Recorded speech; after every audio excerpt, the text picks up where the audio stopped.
হবিগঞ্জে BNP ও জাতীয় নাগরিক party এনসিপির পাল্টাপাল্টি কর্মসূচিকে কেন্দ্র করে সম্ভাব্য সংঘর্ষ এড়াতে পুরো পৌর এলাকায় ১৪৪ ধারা জারি করেছে জেলা প্রশাসন। জেলা ম্যাজিস্ট্রেট ডক্টর জি.এম. সরফরাজের স্বাক্ষরিত আদেশে বলা হয়েছে, একই সময়ে একই স্থানে দুই দলের কর্মসূচি ঘোষণার কারণে আইনশৃঙ্খলা পরিস্থিতির অবনতির আশঙ্কা তৈরি হয়েছে। তাই অবিলম্বে কার্যকর হওয়া এই আদেশে পরবর্তী নির্দেশ না দেওয়া পর্যন্ত ৫ বা ততোধিক ব্যক্তির সমাবেশ, মিছিল, স্লোগান, জনসভা, মাইকিং এবং শান্তিশৃঙ্খলা বিঘ্নিত হতে পারে এমন সব ধরনের কার্যক্রম নিষিদ্ধ করা হয়েছে।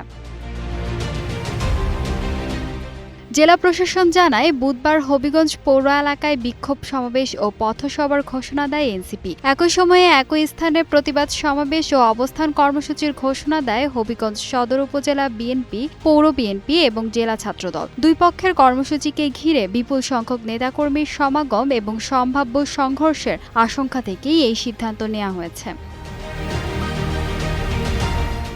এর আগে মঙ্গলবার হবিগঞ্জে এনসিপির পদযাত্রা শেষে ফেরার পথে দলটির মুখ্য সংগঠক সার্জিস আলম এবং মুখ্য সমন্বয়ক নাসিরুদ্দিন পাটোয়ারির গাড়িবহরে হামলার অভিযোগ ওঠে। এনসিপির দাবি, বিএনপির নেতাকর্মীরা এই হামলা চালিয়েছে। এ ঘটনায় কয়েকজন সাংবাদিক ও এনসিপির নেতাকর্মী আহত হওয়ার অভিযোগও করেছে দলটি।